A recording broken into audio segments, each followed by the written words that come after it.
Have you ever looked around and realized your life was built around survival, not peace?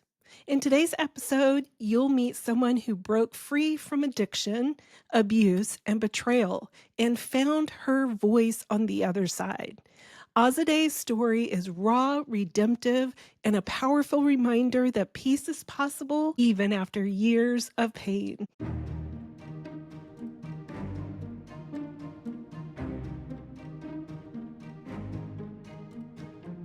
Have you ever felt like something was off, but you couldn't explain it? Like the person you love is slowly chipping away at who you are? Or maybe you're starting to question everything: your feelings, your memory, your worth. We've both lived that story. Different marriages, same man, same toxic pattern. Deception, spiritual manipulation, sexual addiction, financial abuse, it nearly broke us. But even in our darkest moments, God was still working, holding space for the healing that we couldn't yet see. I'm Lizzie. And I'm Dina. We are the voices behind Surviving Toxic Relationships, a podcast and YouTube space created for women walking through the fire or rising from the ashes. We're not therapists. We're survivors, mothers, grandmothers, and women of faith who refuse to stay silent. So whether you're stuck, freshly out, or years into your healing, we are here with real stories, honest tools, and no sugarcoating. You don't have to heal alone. And you're not crazy. It was just that he was that convincing. There is hope. There is healing. And no matter what you've been through, you are deeply seen and deeply loved.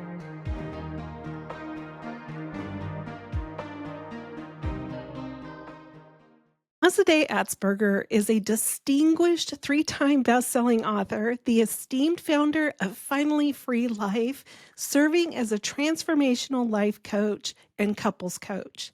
Renowned as the visionary behind the 12 steps for narcissistic abuse recovery, she draws from her own journey as a trauma survivor of domestic and sexual abuse and a triumphant conqueror of addiction.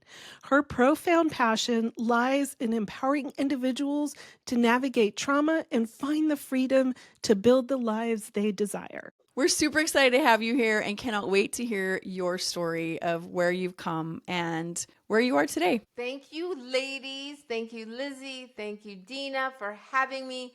This is incredible. I feel like I want to talk about your stories more, as I did before we started. But I'll be disciplined and talk about my story. Well, we can't wait to hear it because we know you have a beautiful story, and I know your story is going to inspire others. I hope so. Let's make it make sense.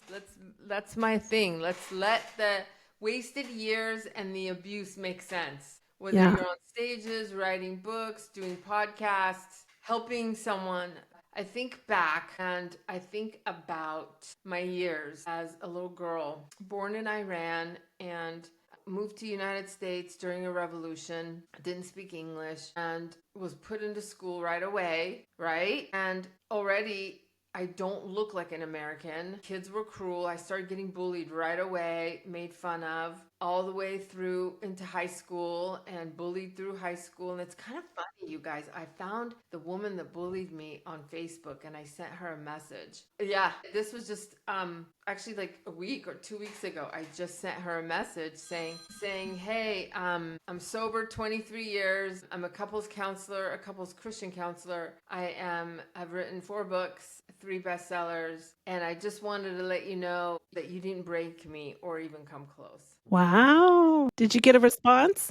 No, but it still felt good because I was able to practice my voice. I was able to, and it wasn't about hating. It's just letting you know. So a lot of my life has been about making amends to myself and is confronting the abusers in my life. For me, now, I don't say this is for everybody, has given me the voice and the power that I have today within. Now, I think about also scripture. Like I know I memorized all the scriptures that are spiritual warfare scriptures. And this reminds me of, since we're all women of faith, it reminds me of Luke 10:19. I've given you power and authority to step on serpents and scorpions. And I think about that part. I've given you power. I have given it to you. So I think about how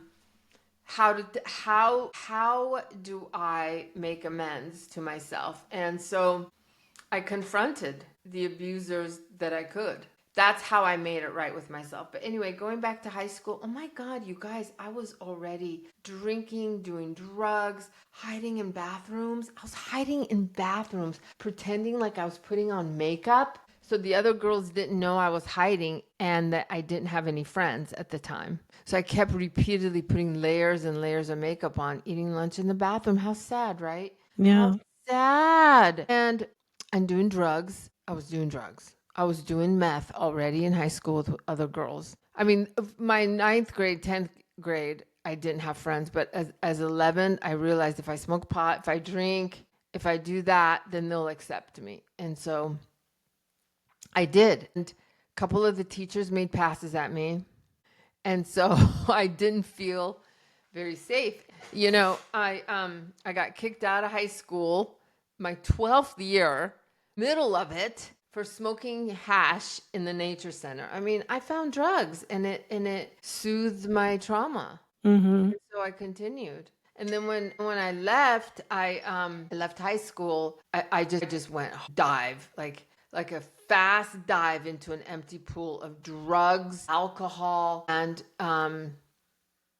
Wow. abusive men. And it started, now that I think back, you guys, the ones that just cheated on me was a lot easier and less traumatic than when I met the psychopath, malignant narcissist. I'm going to tell you, this is the story I want to tell. This man, oh my God. Okay, so swept me off my feet. I knew he was like not even attractive. He would not be somebody I'd go for, right? He swept me off my feet. He would jump from the piano to the guitar, then to singing. And then he would have these gifts for me that were just beyond perfect. They weren't just flowers. Like flowers is great.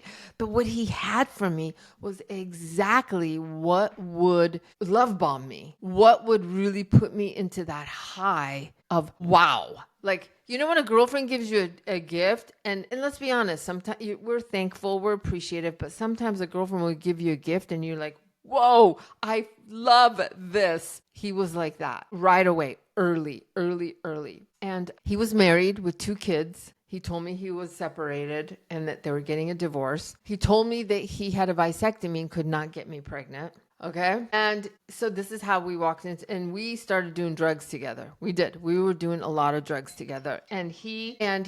So what happened was he love bombed me and told me he can't get me pregnant, which I got pregnant. And he thought it was funny. That's how it all started. He thought it was funny. And I thought, oh my God, I'm like 26 years old, 27 years old. There's no way I'm having this baby. And I hope this is not, I know this is controversial conversation, but It's a safe place. I just thank you. But I was scared because I had gotten pregnant before from my cheating boyfriend, and my parents and my family were going to shun me. And that was huge for the Persian community. So my mom forced me to go get an abortion, forced me, like I had no choice. I was going to get shunned, kicked out, disowned completely if I didn't do that. So I did. And then the second time I got pregnant was from him, the malignant narc, because he had promised me he had a vasectomy and that I won't be pregnant. And here I am, damn it, pregnant. And I'm like, I can't do this. I can't have your kid. And he's like,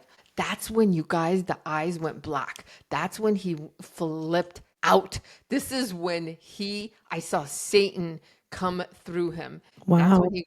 That's when he goes, you're not going anywhere. Literally kidnapped me, would not let me out of his sight. Here I am pregnant, and he wouldn't give me any drugs. He was like, you're pregnant. You don't get any more drugs, and you're not going anywhere. So he's doing drugs in front of me. And as a junkie back then, I'm withdrawing and I'm weak and I'm getting weaker and weaker and weaker. He would not let me. So he would sit in front of me and do drugs and I'm an addict now. I'm addicted. And he would tell me that I'm not going to get rid of this baby. I have to have this baby, and that I'm not going anywhere. He wouldn't let me leave the site. 4 days, he would not leave my site. Kidnapped for 4 days. 4 days. You guys, Wow. yeah. You guys, I looked over for just a moment and I saw my keys. I knew I had just a second. I ran, got the keys, and started running. Next thing I know, I'm not kidding you, there was fire logs, like the wood fires that you put in fireplaces. They were coming like this. Whoosh, whoosh. I could hear it. He's throwing these at me. I could hear his feet. I could hear his feet tap, tap, tap. Like I knew, Azadeh, don't even turn around, because if you turn around, that's just half of a second that he's going to get closer and slow you down. I don't know how I got my keys into the car. I did. And I got it. I got away. I shut the door, locked it, turned it on without even looking at him. And he's right there. Turned on the key and just got out of there. I wish I could tell you that was the end. I wish back then I knew what a trauma bond is. I wish I knew what Stockholm syndrome is. I didn't. I went and got rid of the baby, and out of fear for I did it out of the fear of losing my family. So he lied, told me he had a vasectomy, swore. So then that happened. So I went back to him doing drugs together. We're doing drugs in his garage where he lives with his wife and his 2 kids, telling me that they are separated and he lives in the garage. No, they're not separated. He's just hiding me in the garage. And he ran out for an errand. I just started snooping around and I found a bunch of VHS videos. I put them in. He had recorded us having sex. He had recorded having sex with multiple women. He had recordings of him having sex with his guy friend and some girl they were sharing. Sorry, trigger warning. I was like, what? That's traumatic right there. All of it is, but just now you're going to go into a different shock. Yeah. And I'm like, and videos of his wife that he has 2 kids with, 2 little girls with, recording her, me, other woman. I was like, oh my God, I didn't know. There's a camera in the room. Oh my God. So I didn't say anything. Why? Because I'm a drug addict. And if I cause conflict or issues or argue, he may not give me any more, because he was selling it too. And what I would do after 3 or 4 days with him, I'd go home to my parents' house. I'd sleep 2 or 3 days, and then I'd come back to him. Because on meth, you don't sleep. I don't know if you guys are familiar with meth. Yeah. So you don't Absolutely. sleep. Yeah. So then when you do come off of it, you sleep. So that's what I would do. I'd go to my parents' house to sleep, and then I'd come back with him and do drugs with him. So then one day I decided that I told my parents, I'm going to get clean. I swear to God, I'm going to get clean. But you can't trust me, and you got to lock me inside the house, and you got to lock the car up. And my parents were like, fine, whatever to get you not be this. Well, I called him and I said, come pick me up. I'm really fiending for drugs. He came, picked me up, and he was like, I don't have any drugs. And I'm thinking, why did he pick me up then? That was my whole thing, to have him pick me up. And he said to me, and then I said to him, I said, are you gay? Because I found videos of you having sex with your roommate or your guy friend and another girl. He went from going 30 miles per hour to 90 down residential, driving like a maniac. I'm like, oh my God, I'm going to die. I'm going to die with him in his car. I'm going to die. So I thought, what do I do? I said, pull over. I'm just going to buy some beer, right? He pulls over. He comes to a stop sign. I open the door to get out. He grabs my arm, grabs the beer bottle, and broke it in my face. I still have the scar. Ooh. I still have the scar up here. Blood like this. Like I'm just windshield wiping. He takes off. The police come. Why? Because some guy behind me is a ranger and decided to call the cops. He's gone. He gets pulled over like 2 or 3 miles down. So I was happy about that. I went to the hospital, right? And they could smell the alcohol on my breath, and they knew I was a junkie. So they treated me like they treat junkies, like trash. I didn't even get seen for 8 hours later. Calling my mom and dad in desperation, please pick me up. Please help me. Please. My parents pick me up. They decide they don't want to take me home. They decide they want to take me to a hospital, a mental hospital. And I'm like, I can't do that. They took me to a hospital and left me there. And for like 7 to 10 days, I was 5150. And see, this is the thing, you guys, that happens to victims of abuse. They view the reactive abuse as the problem person, not the abuser. They don't actually think, or back then, this has been a long time. This is about 24 years ago. Back then, they didn't think, well, maybe somebody is hurting her so much that she's raging. Yeah. They're not thinking that. They're thinking, you're raging, so we have to address you, right? Reactive abuse. So, anyways, I got out. I wish I could say I didn't go back to him. I went back to him. But this is when it got really weird. My nervous system could not handle his presence. I went to a hotel room, you guys. This is how the final straw. There was domestic violence going on before the beer bottle. It's that was going on before the beer bottle. But I'm just highlighting the areas. And then here's what I did. As an empowering woman, you're going to love this.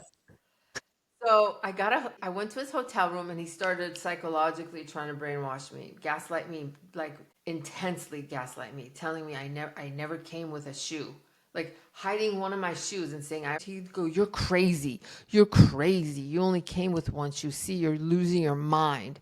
You're doing too much drugs. All of these games. Next thing I know, I'm literally in a long t-shirt. I went and took a shower. I came out. I don't know if he gave me a roofie or something. I remember just kind of coming to and seeing that I'm in this like long t-shirt and no shoes, barefoot.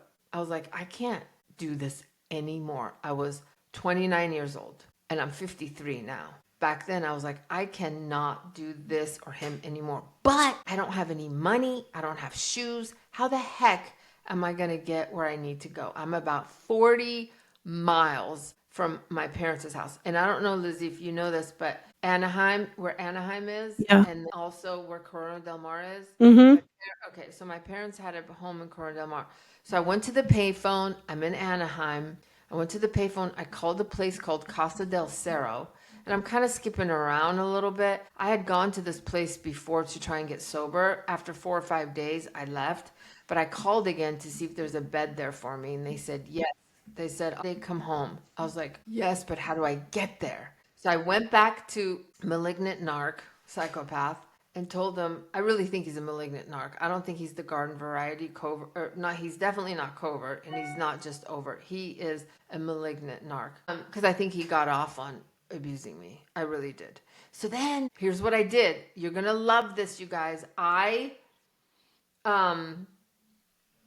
called Casa del Cerro. They said, come home. I called my mom. She goes, the only thing I'm going to do for you is if you come to the house, I'll drive you to go get help. She says, you can't stay with us. Because his wife and him were constantly calling my parents, calling me a homewrecker. I mean, there's so much stuff I'm leaving out, but I'm getting to the highlights of it.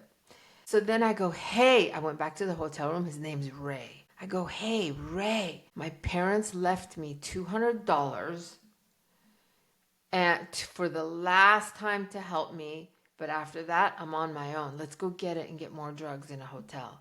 Because he had the keys to the car. So he goes, all right. So I had a plan. I told my mom, I'll be there in 45 minutes, all at the payphone. Because I wanted him to drive me there. I had no money. I couldn't even think how to take a bus at this point. So he drove me to my parents' house. I jumped the fence. I went inside and I went, yes, I'm here. Now he's on the other side of the gate. I'm inside, starting to get ready. I call him right then. Remember those big payphones we had, like that came out? The bricks. Yeah. The bricks, yeah. Yeah. Called him. I go, Ray, you better get out of here. My parents called the cops. He left. And my mom came home and took me to detox. Was I done with him yet? No, there's one more time. I'm in detox and I was starting to go through the withdrawal of drugs and trauma bond. And I had him come. And my counselor back then, she was like, Azadeh, who is this? He doesn't look right. He doesn't feel right. He is not who I think it is. He's not safe, right? No, he's not. And she said, either he goes now or you go now. I looked at him because he was trying to tell me that I was being brainwashed over there and that he has a whole bunch of drugs in the car and he's got money in a hotel room. Let's go party. I go, you know what? I'm going to stay. He's going to go. And I never looked back again at him or drugs. And I lived there for 90 days got sober, found God, found love, connection, learned how to live. 90 days I lived there. And you know what? I went back to school right away. I went back because I was going to help all the drug addicts and alcoholics when I got sober. I was God's mission. I'm going to do God's mission. I had to do an internship at the drug and alcohol probation department. As I walk in, guess who's sitting to my right? Him. I thought I was going to collapse. I'm 9 months sober, 30 years old, trying to get my drug and alcohol certification to help drug addicts. And he's sitting right there like a frail old man. And he's like, in the door that said employees only. I turned around to make sure he's looking at me, and he was.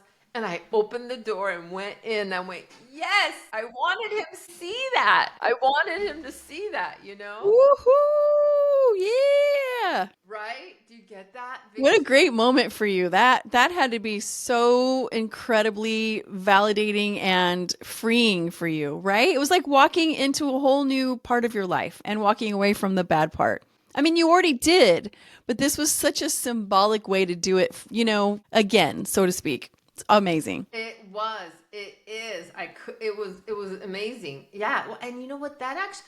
And so you guys are helping me see where it all started. That was when I reclaimed my voice and myself was in front of the abuser. And that kind of just launched on by developing voice, developing boundaries. And so the journey was after that, I stayed sober. Now I'm 23 years sober and went back to school. Lots to celebrate. A lot to celebrate. Went back to school, went to a Christian college, Westland, Indiana, and got my bachelor's. Then I went and got my Christian counseling certification. And so now I do coaching and counseling. And then I also went and started writing books and talking to people, helping people. The saddest part, my life's great. Like I'm married next month, 15 years to the sweetest soul.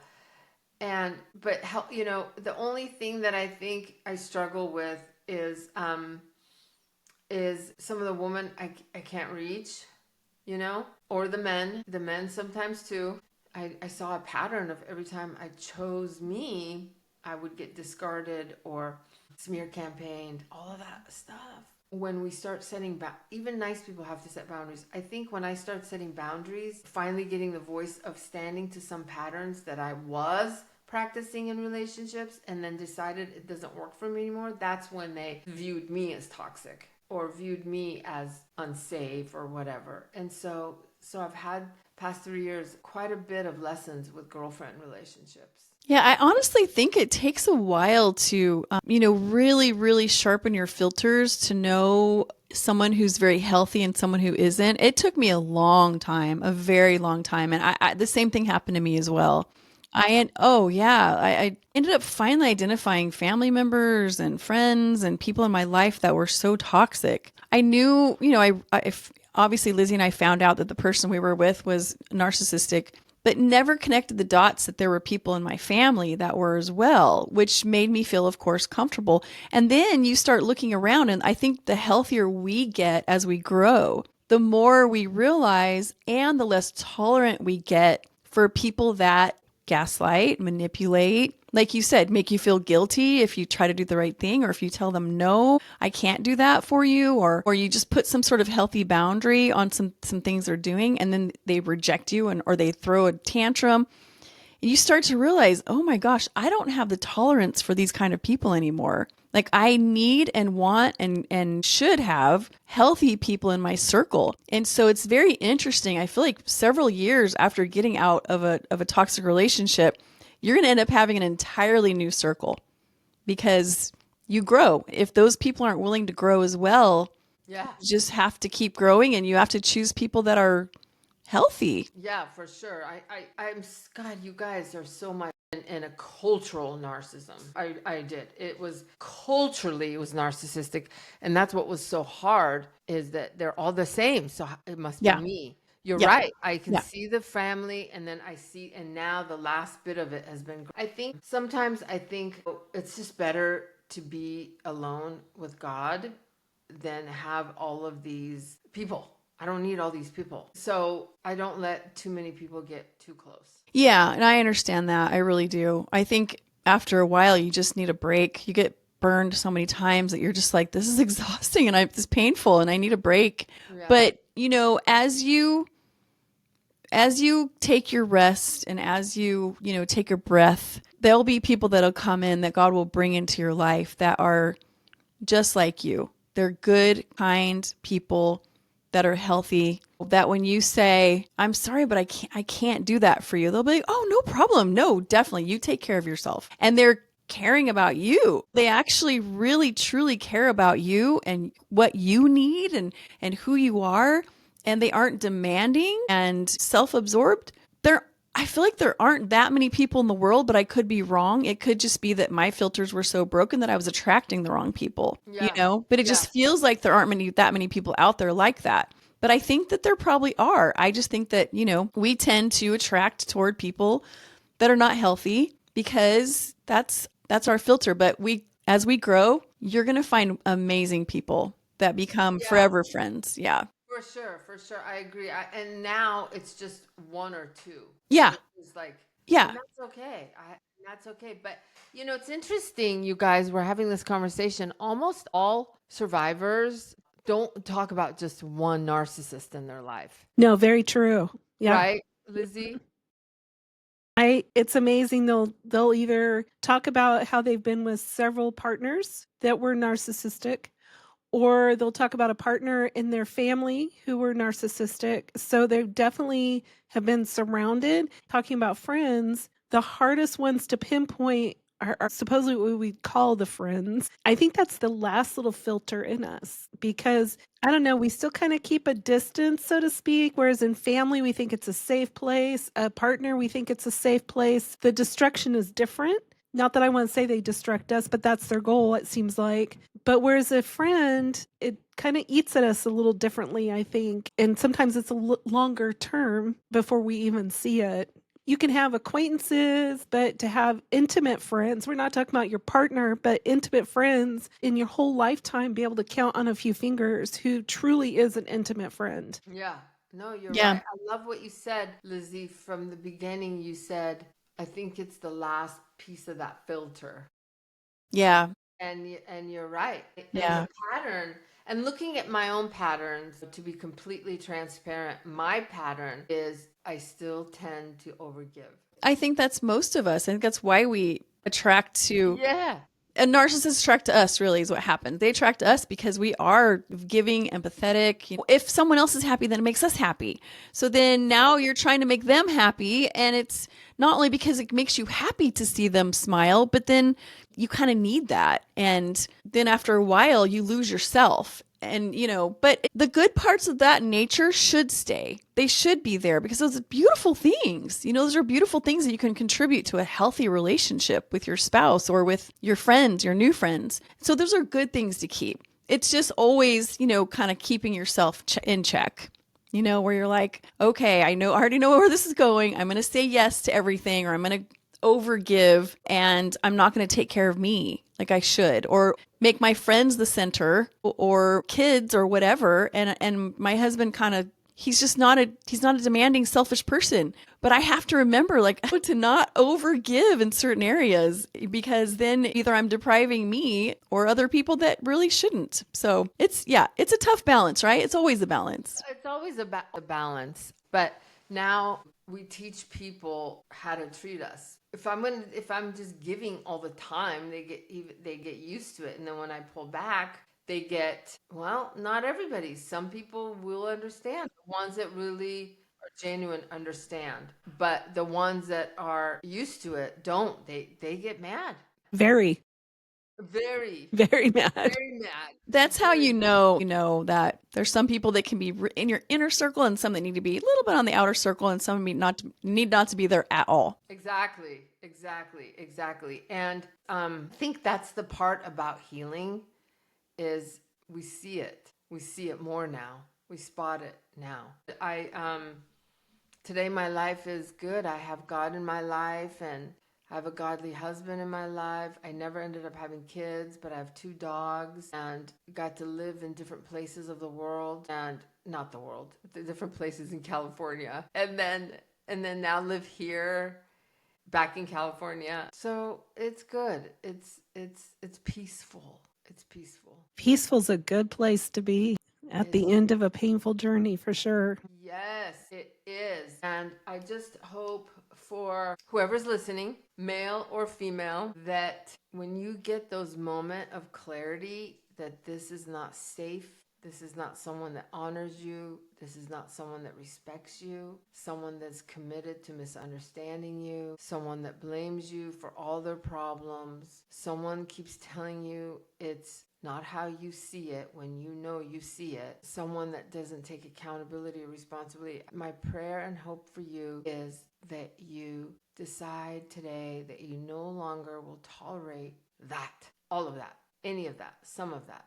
You just don't tolerate it. And you don't stay because you're afraid to be alone. You know, you don't stay because you feel like, oh, what if they find somebody else? Or what if they get better with somebody else? Or what if, I just hope and pray for the person listening that you make today the day to reclaim your life like we all did. Because it is peaceful. I do sleep. I'm not have any addictions. I feel youthful. I feel like I have energy. All those things were not there in a hurtful relationship, in a narcissistic relationship. Not there. You're not sleeping. You're not eating, or you're overeating.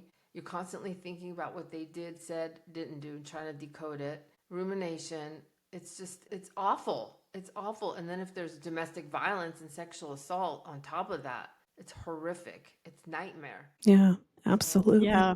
It's definitely not a place of peace. And that's how you know you're in the right place, is when your life is peaceful, truly, truly peaceful. Not just you're manufacturing it or you're explaining it away or you're trying to think the best, like truly peaceful and consistently peaceful, not in spurts. You know, you've arrived. And my goodness, I am just so grateful that you've come where you've come. Love your story so much, Azadeh. Beautiful story, beautiful triumphant outcome. And I know people are going to be really inspired to know that if you can make it through what you made it through and be who you are today and come out of those ashes and thrive, then anybody can. So love, love, love your story. And thank you so much for taking the time to be with us. Yeah. It's been a blessing. Thank you. Thanks for joining us today on Surviving Toxic Relationships with the Matadoras. What an incredible conversation with Azadeh, a story of resilience, redemption, and the reclaiming of her voice after years of trauma, addiction, and abuse. We talked about the power of clarity, the strength it takes to confront darkness, and the healing that comes when we choose to no longer tolerate disrespect, manipulation, or fear. Azadeh reminded us that healing is possible and that choosing yourself is not selfish, it's critical. As she beautifully shared, Luke 10:19 reminds us, I have given you authority to trample on snakes and scorpions and to overcome all the power of the enemy. Nothing will harm you. Let that be your reminder today. You are not powerless, you are not alone, and you have been given the authority to walk in truth, peace, and purpose. Until next time, keep rising, keep healing, and walk boldly in the power of the Lord has given you. Remember, you are not crazy, your voice matters, and you are deeply, deeply loved. Thank you.